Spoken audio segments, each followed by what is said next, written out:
আর আমার নবী গুহার ভিতরে ঢুকলেন। সিদ্দিক আকবর গুহার ভিতরে ঢুকলেন। কাফেররা নবীকে দেখার জন্য খোঁজার জন্য পাহাড়ের দিকে আসতেছে, গুহার দিকে আসতেছে।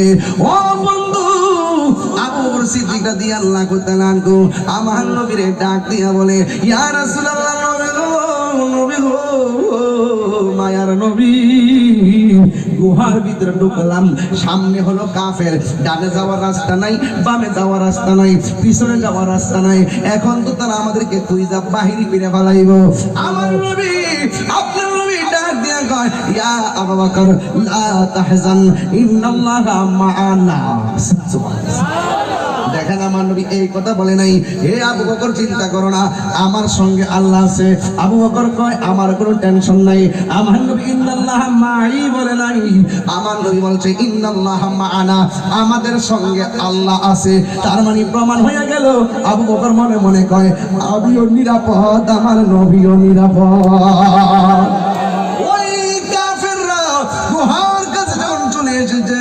আইসা নবীরে খোঁজার জন্য আসছে। একজনে বলছে গুহার ভিতরে নবী আছে, আরেকজনে বলে নবী নাই, আরেকজনে নবী আছে, আরেকজনে বলে নবী নাই। এবার কি করলো দেখেন, এবার গুহার ভিতরে ঢোকার জন্য গেল। হঠাৎ করে মাকড়সা, ঘরের ভিতরে মাকড়সা থাকলে মারবেন না, একটু মায়া করেন, মায়া করেন। এই মাকড়সা গুহার মুখের মধ্যে একটা জাল বানাইয়া দিছে। আরেকজন কই, দেখো দেখো, নবী যদি এটার ভিতরে হইতো, মুখের মধ্যে জাল কেন? নিঃসন্দেহে এই জায়গার মধ্যে নবী নাই। ওই আবু বকর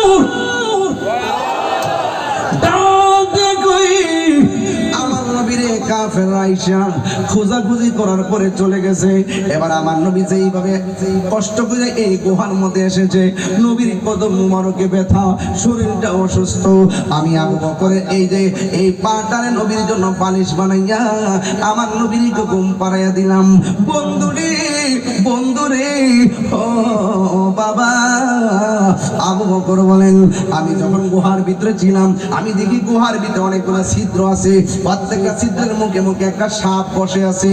আমি আমার পাগড়ি, পাঞ্জাবির কাপড়, গেঞ্জির কাপড় সব সিরা সিরা, প্রত্যেকটা মুখগুলো বন্ধ করে দিলাম, ওই সাপ যেন ভিতরে ঢুকতে না পারে।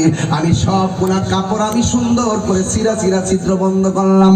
ও বন্ধুরে, আবু বকর সিদ্দিক রাদিয়াল্লাহু তাআলা একটা উরুর মধ্যে আমার নবীরে শোয়া রাখছে। এবার শোয়ানোর পরে আরেকটা পা দিয়া একটা মাত্র ছিদ্র ছিল, ওই ছিদ্রের মধ্যে একটা বিষধর সাপ ছিল। ওনার কাপড়গুলা এমন ভাবে শেষ হয়ে গেছে গো। ওই মুহূর্তে আমার নবী, আপনার নবী ঘুমাইতেছে। সিদ্দিক আকবরের ভাগ্য কত ভালো, এবার একটা ছিদ্র ছিল অতিরিক্ত, ওই ছিদ্রটারে তিনি পা দিয়া বন্ধ করলেন। ও বন্ধু, পা দিয়া যখন বন্ধ করছি রে, ওই বিষধর সাপটা আবু বকরের কদম মুবারকের মধ্যে একটা সুবল মারছে। এমন একটা ব্যথা শুরু হয়ে গেছে, পা বাঁধে নাই। এরপরে সারা শরীরের মধ্যে বিষটা ছড়াইয়া গেছে। এরপরেও আমার নবীরে ডাক দেয় না, কারণ বিষের জ্বালার চাইতে আমার নবীর ঘুমটা বড় দামি। কথা বলেন না ঠিক কিনা? ওই আবু বকর ওই সাপের কামড় খাইয়া এবার যখন অল বডিটা কালো হয়ে গেছে, এবার আবু বকর সিদ্দিকের মনের অজান্তে এক ফোঁটা চোখের পানি আমার নবীর গাল মুবারকের মধ্যে পড়লো। আমার নবী ঘুম থেকে ওইটা বলে, আবু বকর, তুমি আমার উরুর মধ্যে শোয়াইলা, তোমার চেহারাটা কেন কালো এমন, আর তোমার চোখের মধ্যে কেন পানি? আবু বকর সিদ্দিক রাদিয়াল্লাহু তাআলা আনহু বলে, নবী গো, মায়ার নবী,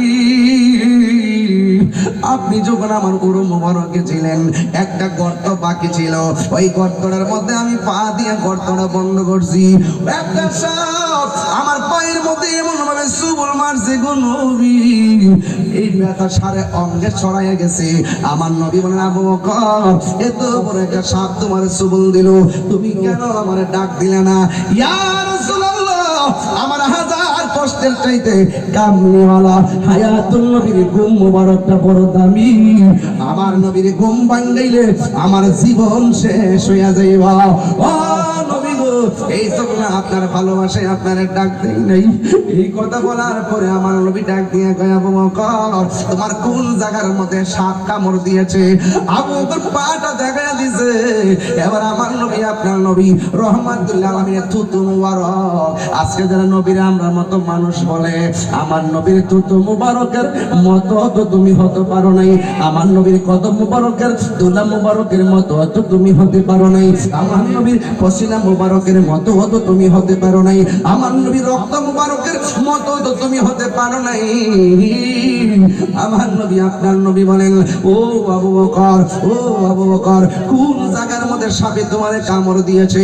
এবার আমার নবী থুতু মুবারকটা কিসের উজা কিসের বাইদা নবীর থুতু মুবারক যখন লাগায় দিছে রে বাবা, আমার নবীর থুতু মুবারক লাগা আবু বকরের সাপের ব্যথা ভালো হয়ে গেছে। আর জোরে জোরে বলুন আল্লাহু আকবার।